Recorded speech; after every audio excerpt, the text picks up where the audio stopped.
that comes as results of jealousy or as results of ego, pride, that's already the symptoms. Why a person speaks Lashon Hara about someone? He wants to hurt him.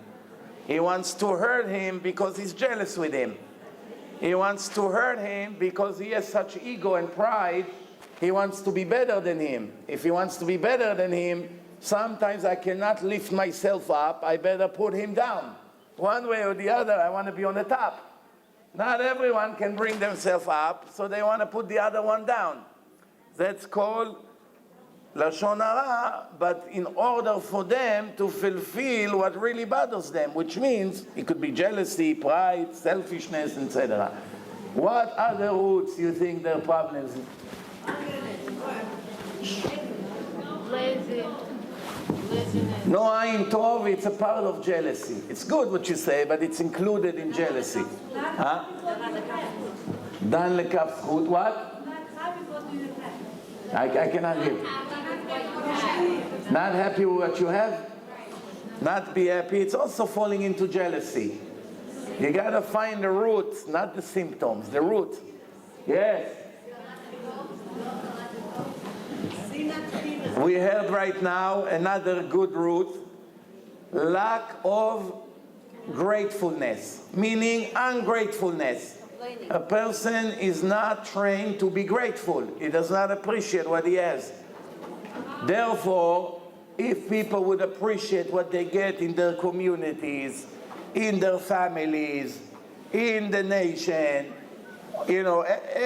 as overall, then it would make them not make fights.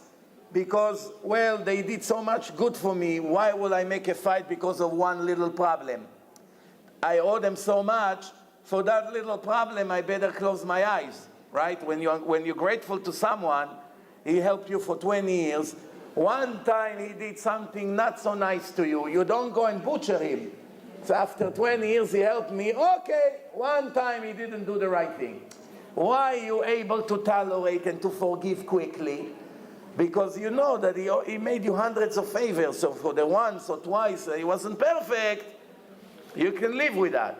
Somebody else that did nothing to you, you don't have that much tolerance. Why? I don't owe him.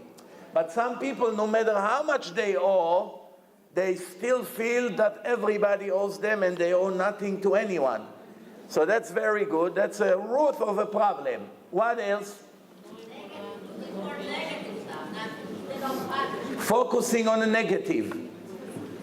That's what you say. But again, when a person focuses on the negative, something drives him. Something drives him. Why? Because if he wants something from the person, he would focus on the positive. Doesn't want to get him angry. Right? Many times when a collector comes to the rich people in Manhattan for a meeting that they waited 2 months for that meeting, and they come in, and while they're explaining why they need $1 million from this rich man, they see that the man ate something without a bracha. No kippah, no bracha, or he eats bread without washing his hands. How many of the collectors will be brave enough to tell him what the Torah says, "Ocheach tochiach et amitecha," and say, "Hey, Mr. X, I'm sorry. Don't you know that you cannot eat bread without washing your hands?" Why they're not saying it? Because they're afraid to find themselves out of the window, right? So they don't want to ruin the deal. But if they had really emunah and trust in Hashem, they would say, "Forgive me for saying this to you. It's my obligation. You just did two little sins you did. Yeah, you didn't murder, but it's two violations of the law." Sometimes the rich, honest people would appreciate it more. He used to be a tzaddik in our communities. He's from Israel.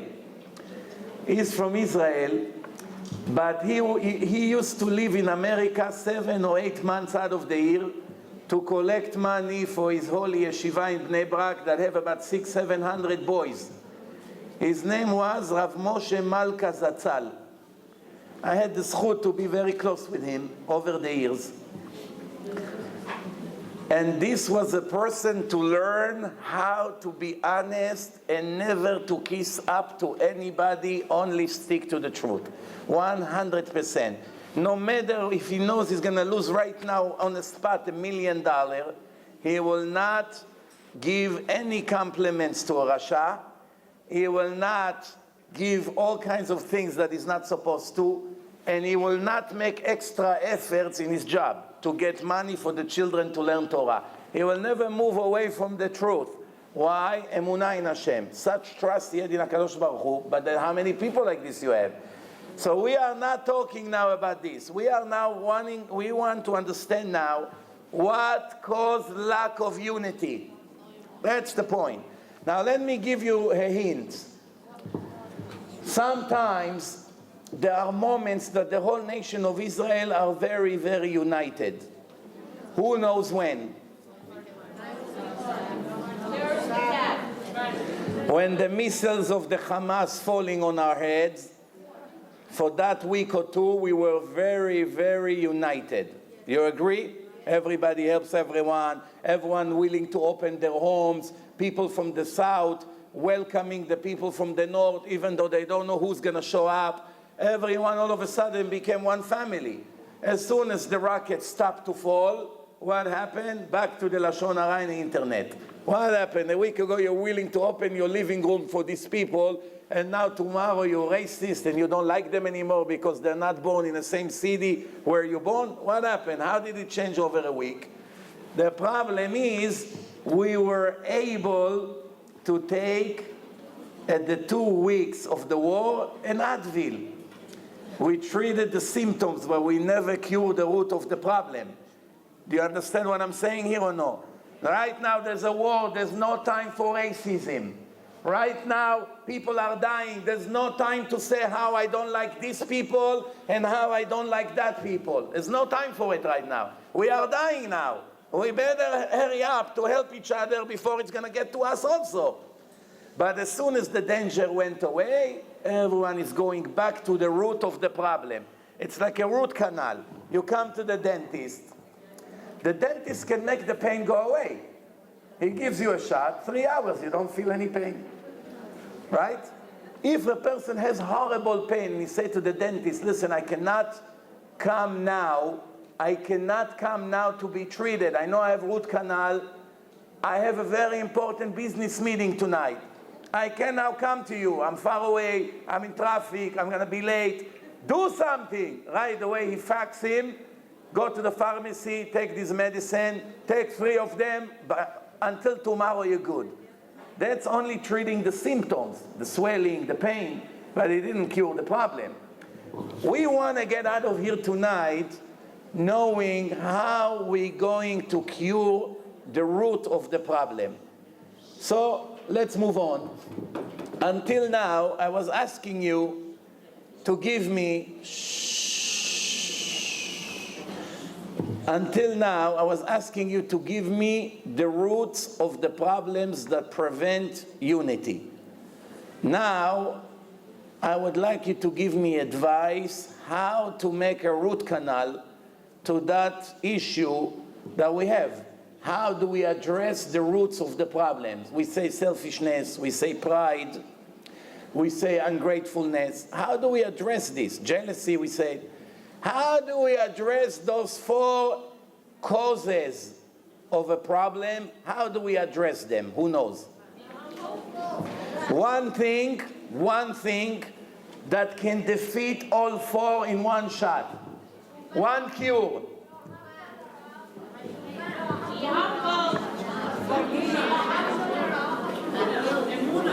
I hear ואהבת לרעך כמוך. I hear tshuva. When there's hundreds of people, everybody think, I can only whisper, nobody hears me. The only problem is when 300 people whisper, it becomes a big shout. So, few more minutes, be patient before you begin to talk. And let's see what's the 2 things that I heard. One thing that we heard is tshuva. The word tshuva is too general. Why? Someone is not Shomer Shabbat. He can do tshuva and become Shomer Shabbat. Does it make him a better human being? No. If he's angry, he's still angry. If he's selfish, he's still selfish. If he's stingy, he's still stingy. If he's speaking Lashon Hara and destroying people's life, nothing changed. The only thing that changed is stopped to drive his car and he doesn't touch the electric. Now, especially when they made this kosher switch, everybody's fighting, kosher, not kosher. You know? Huh? So when a person does tshuva, many people do not know one problem. There's one problem you have to understand. When a person does tshuva today, he thinks, listen, until now I was dressing not modest. Now I'm going to start dressing like a modest religious woman. So I fixed the modesty issue. Correct. Now she has a V. She was not Shomeret Shabbat. She started to keep Shabbat. V. Afrashat Chala, candle lighting, no car, no electric. She sits, she read Tehillim, she pray. Baruch Hashem, Shabbat V. Kosher food. In America there is a style. Rabbi, we kosher at home. What about tomorrow night when you cross the street? No, Rabbi, don't get me wrong. When we go out, it's not that we eat pork or shrimps. We only eat chicken. I say, but the chicken is taref. It was nevela. They didn't slaughter it according to the Torah. It's taref legamre. It's like eating chazir. No, Rabbi, don't be fanatic. So then, one person told me, Rabbi, I don't even eat chicken in the Chinese. I only eat vegetables, Chinese vegetables. And I say to him, tell me, in what wok they just cook these Chinese vegetables with the oil?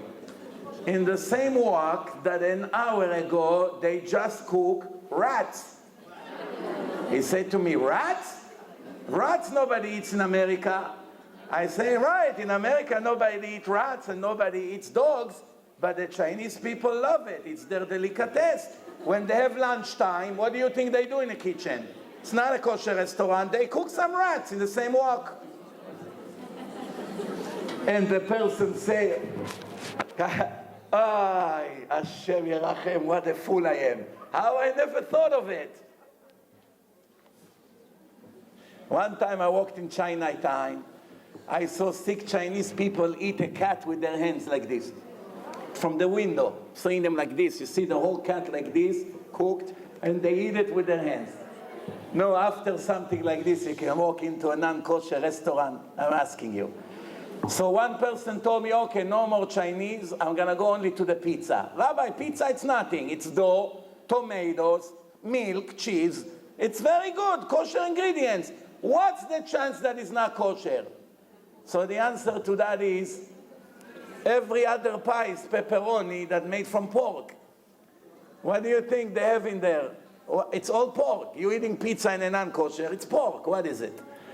And plus, they put a brush inside an oil, and they put it on a pan to give good, delicious flavor to the dough. What do you think is this oil? Pork oil. What do you think? They need the dough not to get stuck with the pan. So they put chazir. Every time you eat pizza, you eat chazir, habibi. Every time you eat in a non-kosher restaurant, you eat chazir. So one person say, I'm talking to you over 20 years of conversation with people. One person say, Rabbi, but there's a problem. When I eat kosher meat, it doesn't come near the meat that I eat in this Peter Luger restaurant. The steak is like this from Argentina. You cut it, it's like butter, the juice comes out. You do not know what it is, that's why you don't appreciate it. So I say to him, let me explain to you why the steak is very juicy. I say, how do you think the goyim, when they make beef, how do you think they kill the cows? Back in the days, they used to have a rocket gun. They used to shoot in the brain of the cow, and it spreads all over the body of the cow, and that's how the mad cow disease came to the world. That's how people started to die. So they realized they cannot blow the brain anymore, because the virus is in the brain. So now what are we going to do now? We have to kill the cows in a different way. They don't do slaughtering like the Jews, shchita. So how they kill them now? They take them on a metal floor. We have 50 cows now. They turn on the volume, the voltage, 500 volt. All the cows get electrocuted. They fall on the floor and they die. Now what do?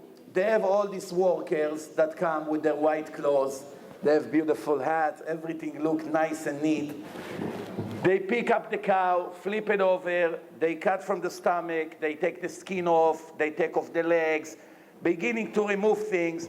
And then they take everything else and they bring it now into the place where they have to cut it. But it takes 6, 7, 10 hours until they do it. They have many, many things until they cut. In the meantime, the cow has full buckets of blood and urine in the stomach of the cow. It's very, very big stomach. It's getting absorbed inside the meat. It's making the meat marinated in urine and blood. And when it gets to the restaurant and they put it for you in the oven and they serve the beautiful Peter Luger steak, it's juicy because it's full of poison, that's why. But when you slaughter the cow according to the Torah, right away tons of salt. Salt takes out all the urine and all the blood. Then you rinse it, you wash it, and still it's very delicious. No really difference. But it's kosher according to what Hashem said. That's what they're not getting.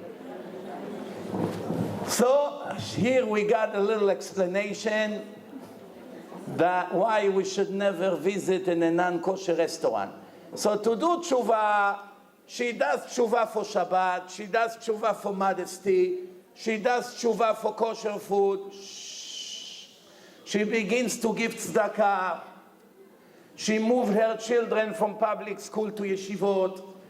Beautiful improvement in their life. But we still have one huge problem. Who can tell me what the problem is? No, she already stopped speaking Lashon Hara. She became Rachel Imenu, Chafetz Chaim wife. Now one word Lashon Hara. Huh? She keeps Taharat Mishpacha, otherwise you cannot call her Ba'alat Tshuva, Taharat Mishpacha. No, she keeps, what? What did I just explain about Le'echol Kasher for 5 minutes? Did you just walk in? You see what happened when you talk to your friend and you don't listen to the speaker? Go ahead. Huh? Oh, I heard somebody here say, midot, personality, traits. The Gaon Mivilna, one of the greatest rabbis in history, 250 years ago they asked him, Rabbi, what's the purpose of life?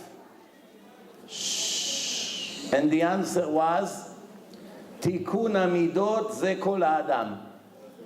Correcting your negative traits, that's what the human being is all about. You angry, you must die not angry.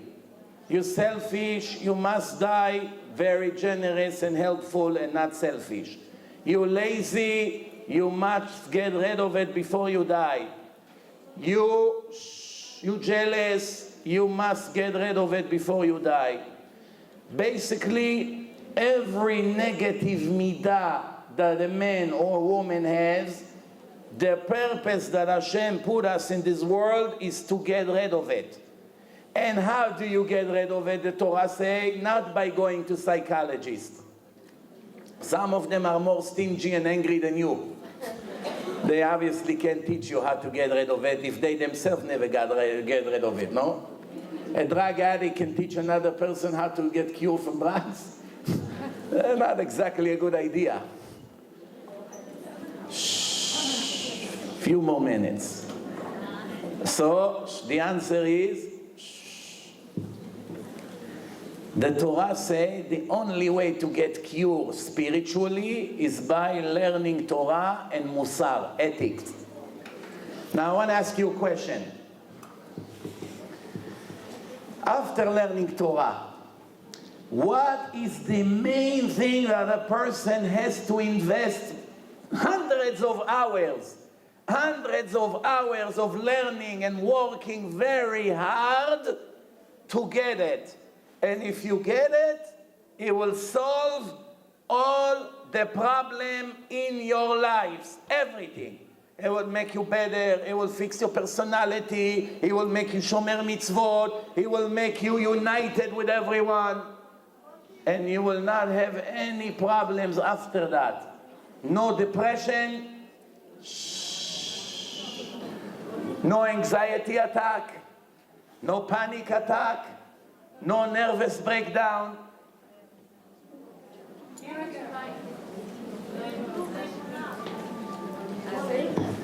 I have to tell you, she said here, Irat Shamayim, fear from heaven. She's right and she's wrong at the same time. She's right because without Irat Shamayim, a person cannot get anything else. Or you don't have Ira from Hashem. What good are you? But it's not enough, and I'll tell you why.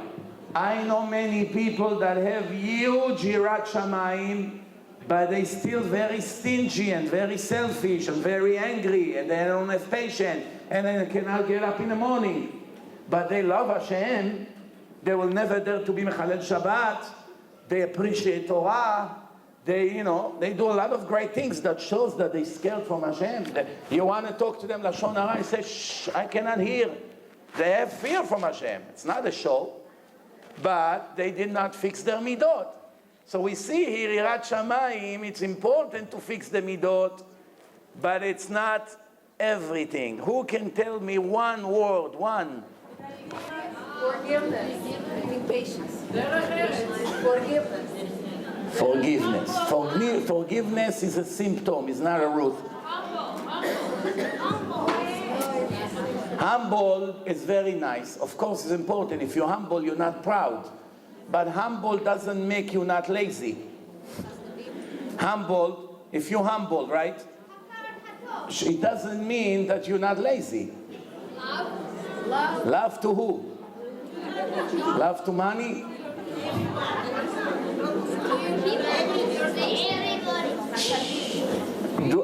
She say love to the public, to the people.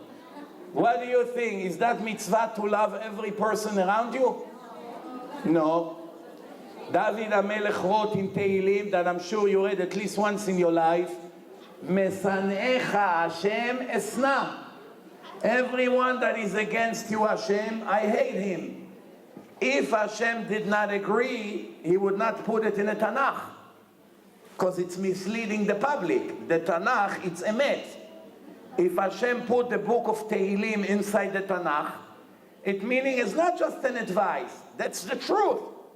And if at least 30 times it's saying Tehillim, mitzvah to hate wicked people, mitzvah to hate their actions, mitzvah to stay away from them, mitzvah not to be connected with them, mitzvah also to make them religious, but nothing else. So why? I don't have to love everyone around me. If this guy is an idol worshiper, I have to love him. If this guy is a rapist, I have to love him. If this guy is a horrible Mechalel Shabbat that influenced religious people to get off the religion, I have to love him. If a person fight against the yeshivot in Israel to close them down, I have to love him. Where is this nonsense come from? Somebody that loves someone like that, excuse my language, is not normal. Someone that hates God, you love him? That means you also hate God. If somebody hates my father and I run to kiss him and hug him in front of my father, what does it say? That I love my father or I hate my father? If I run to hug the enemy of my father that just spoke against my father and spit in his face, and I run to hug him, that means that I love my father or I can care less about my father? What does it mean? 100%. Akarat Hatov is one of the roots. If you don't have it, it's one of the roots of the problem, ungratefulness. Now let me tell you what will cure all the problems. The answer is emunah, faith, confidence and faith in Hashem will cure all the problems. Let's go one by one and we'll finish. Pay attention. When a person is jealous, we're going now one route after the other. When a person is jealous, what causes a person to be jealous with someone else? Lack of emunah in Hashem. Hashem wanted him to have $10 million, and he wanted you to have only one. Why are you jealous? Hashem knows what's good for him, and he knows what's good for you. How do you know why Hashem gave him the money? Maybe his test in life is charity. That's his test. And he's failing his test, so why are you jealous? His situation is horrible right now. Hashem gave him a lot, and he's not using it for what Hashem wants him to use it. Every minute of his life is a sin. Why are you jealous with him? A person bought a brand new $200,000 car.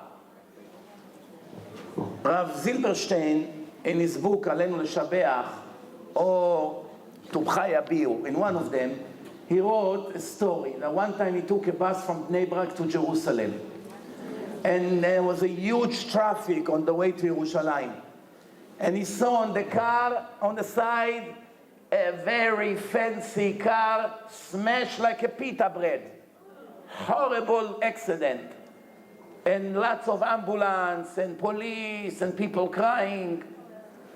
And he wrote in his book, when this family bought the brand new car, how many people were eating their hearts from jealousy?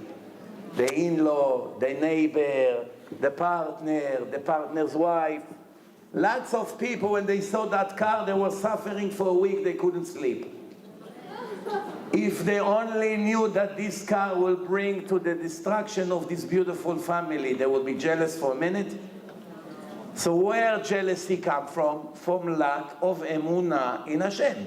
If a person is confident with Hashem 100%, he does the best for me, he does the best for him, he does the best for her.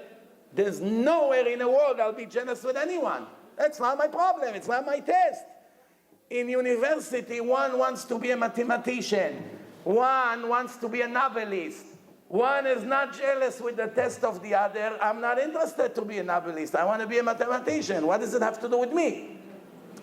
In this life, Hashem gives different tests to different people. Why should I be jealous with him? That's his test, and my test is this.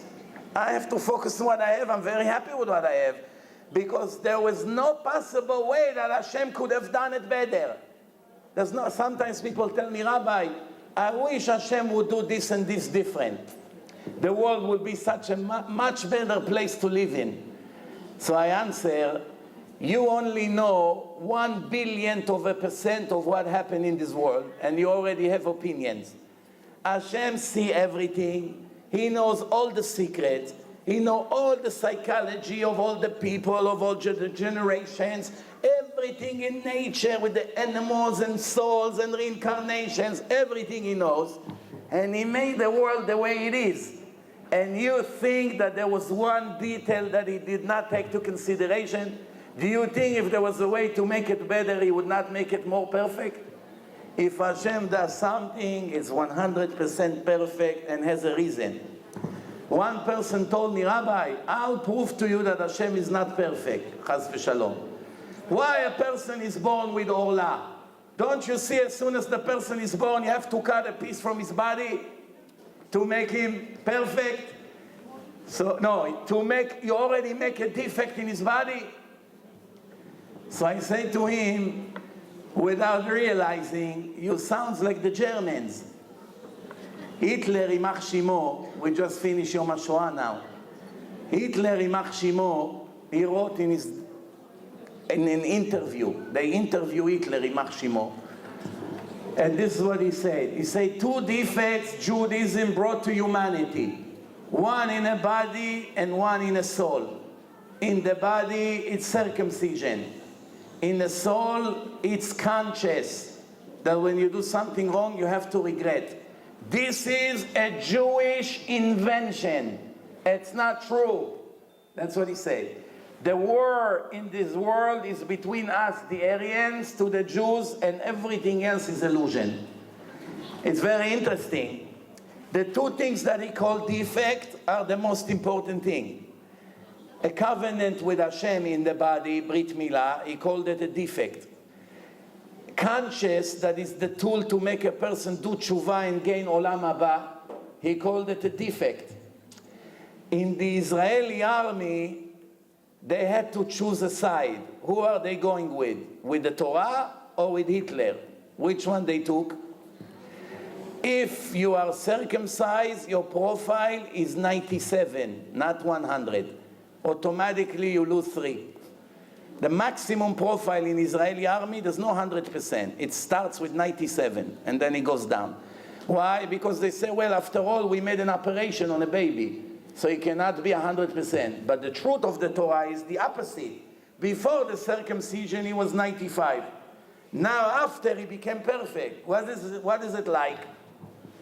I went to order a suit for $10,000 from a special tailor, handmade, custom made.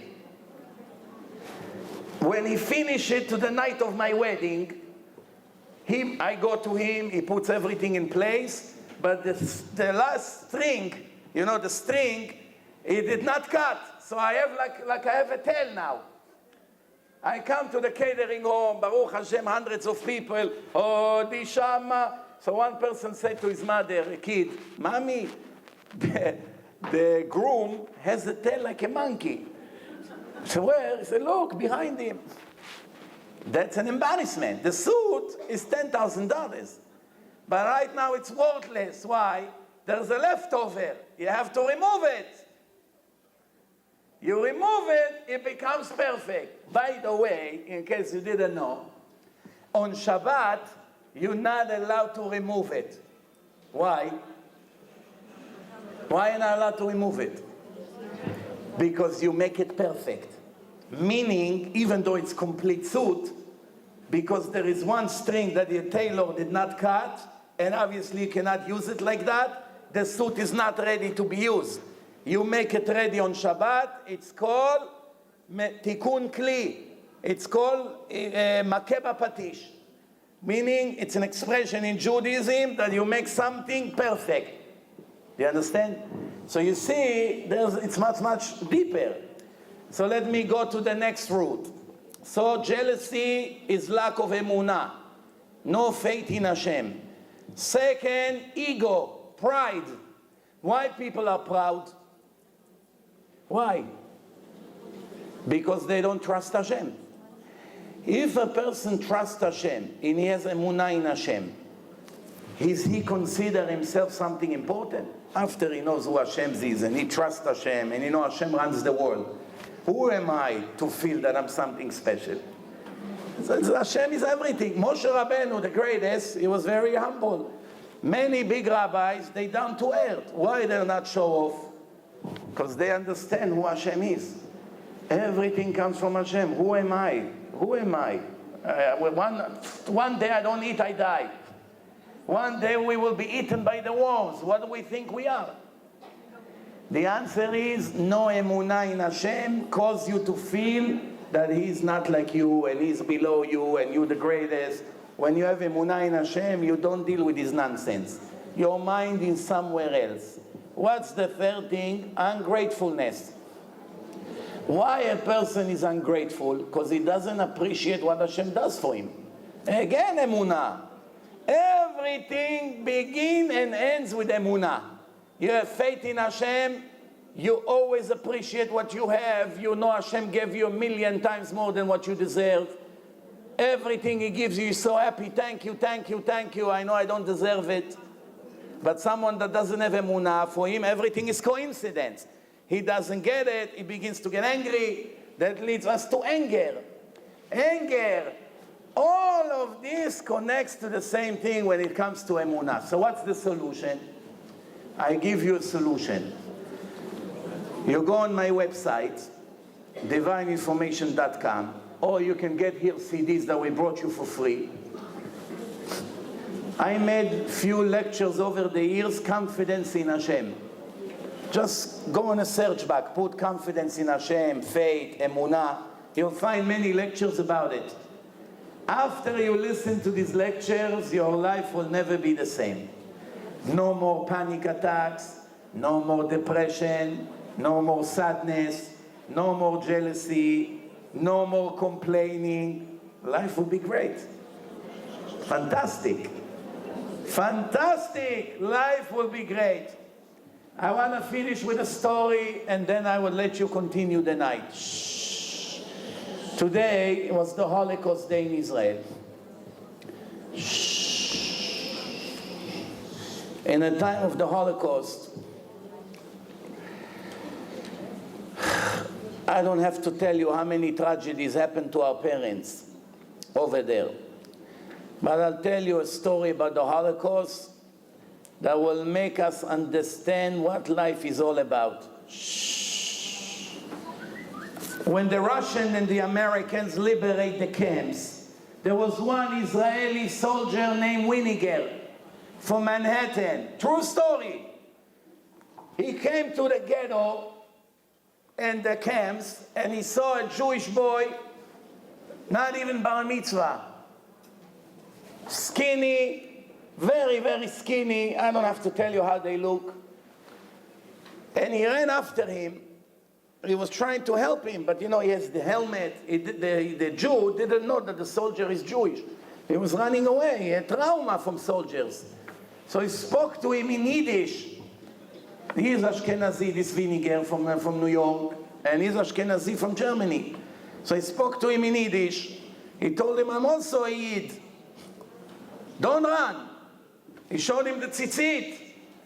So the boy relaxed. The boy said, what? You Yid and you soldier for the Americans? He said, yes, some Yids are in the army.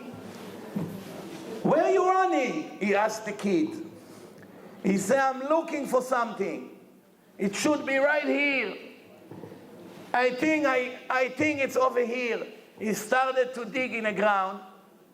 He's digging and digging by the trees, by the forest.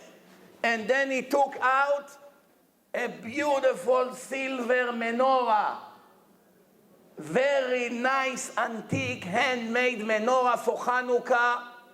And he began to cry, and he was crying and shaking. And the soldier told him, what is this? He said, that's the only thing I have left from my whole family. They all got killed. And before the war, we were hiding things.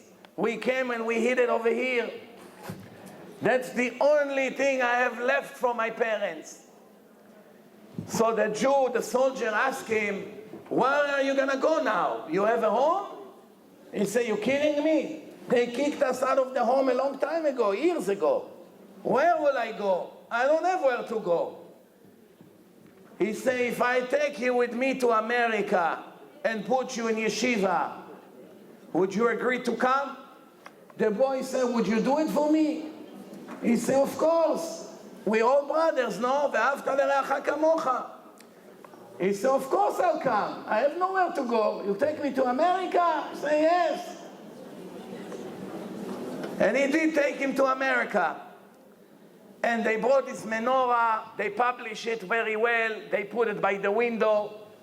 One day, this Winiger has a friend. He works for the Natural Museum there in Manhattan.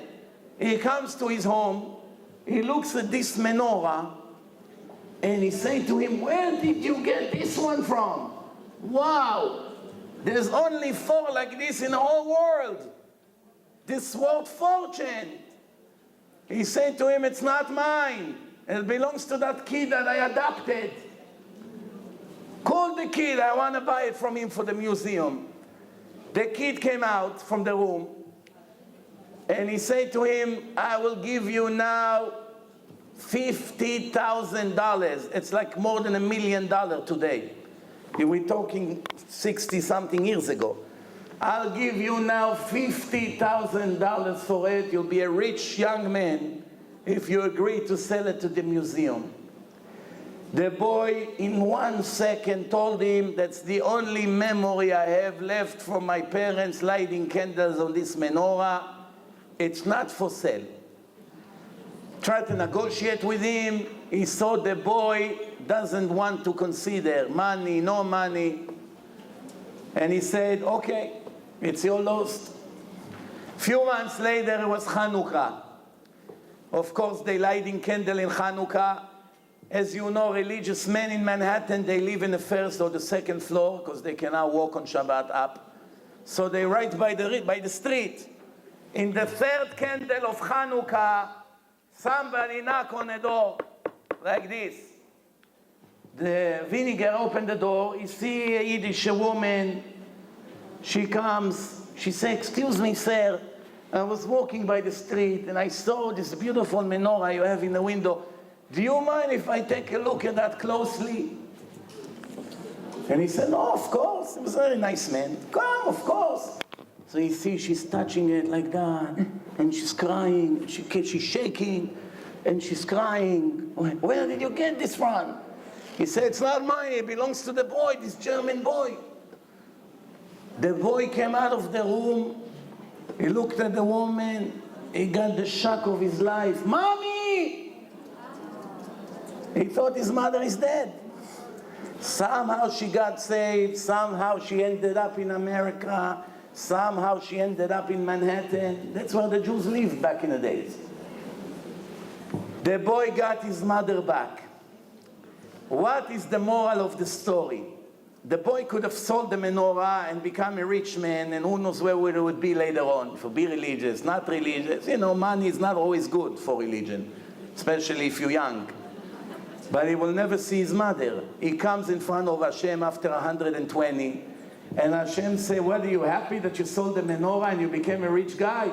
Look what you lost for it." He will kill himself. Now, since I told you it's the last story, I have to apologize to you, but I have a very similar story to that will worth your while. It will take 2 more minutes and we'll say goodbye. There's one rabbi from Israel. He comes to America every 2-3 months to collect money for his yeshiva. His wife told him, "Why do you fly economy? Why? You have to fly business class." He said to her, "Business class is $4,000, economy is $1,200. How can I burn $3,000 from charity money to sit comfortable? My heart doesn't let me."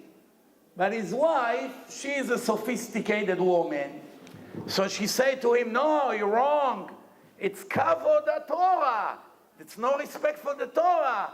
You must fly business class." They argue non-stop. Business class, economy. Business class, economy.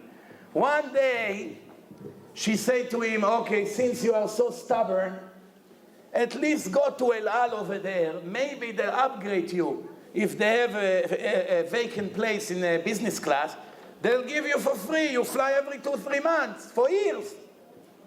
He said, "Okay, that's no problem." He came to the woman in El Al, in the desk. She checked. "Sir, you're right. You're a very good customer. I have a room for you. Here you go."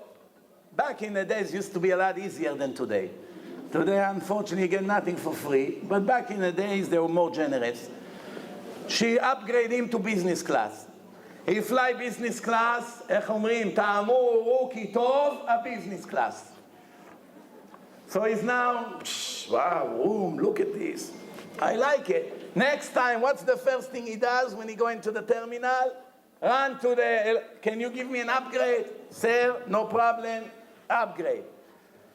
Third time, he comes as usual. He's already sure, "I'm getting my business class. Life is great. All these fools pay 3 times more."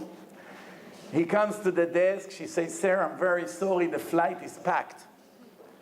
We don't have 1 seat available." No, come on. I mean, I'm flying with you for years.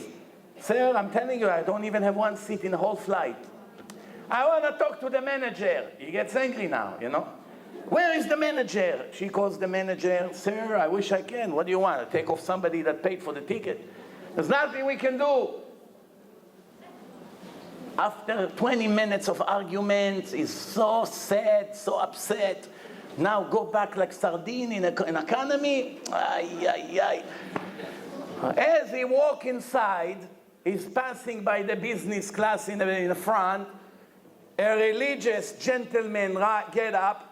"Rabbi, Nice to meet you in person. He shakes his hand. Who are you? My name is Mr. Such and Such, one of the richest Jews in the world. I know now the son of this rich man is learning in Israel in a yeshiva of this rabbi. He said to him, I know what you're thinking. You've been sending me letters to collect donation from me for the past 6 years, and I never send you donation. And you're wondering, how is it possible that I send donations to all the places, but I don't send donation to my own son's yeshiva? How is it possible? Let me tell you why. You ready? He said, one time when you sent me the first letter, immediately I wrote you a check for $10,000. I was about to send you the check, and another Rosh Yeshiva, big important rabbi, walked into my office. As he saw me writing the check, he said, if I would be you, I would not send this rabbi this check. I asked him why. He said, do you want your check to go for the Torah, or you want it to go to his business class chair? I said, business class? He said, yes. In my own eyes, I saw him twice flying business class. Not once, twice. You want your money to go on the waist? Go ahead. I fly economy. Right away, I rip the check. But now I see in my own eyes it's a lie. You are going inside to economy. Let me fix my mistake. He took out his checkbook. He wrote 6 years, $10,000, $60,000 check. He gave it to him. Thank you very much. Keep up the good work. Goodbye.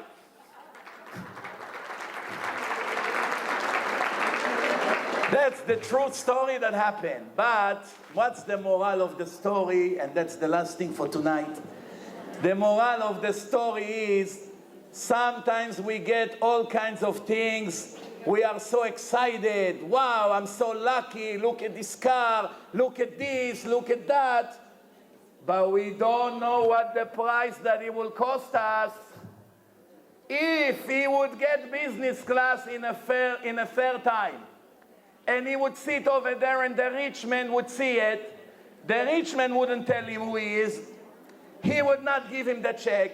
He would lose $200,000 over the years. It's 16 until now, and now every year he gives him more and more and more. That business class that he thought he's getting for free cost him $200,000, my friends. Nothing is for free. Thank you very much. Call through.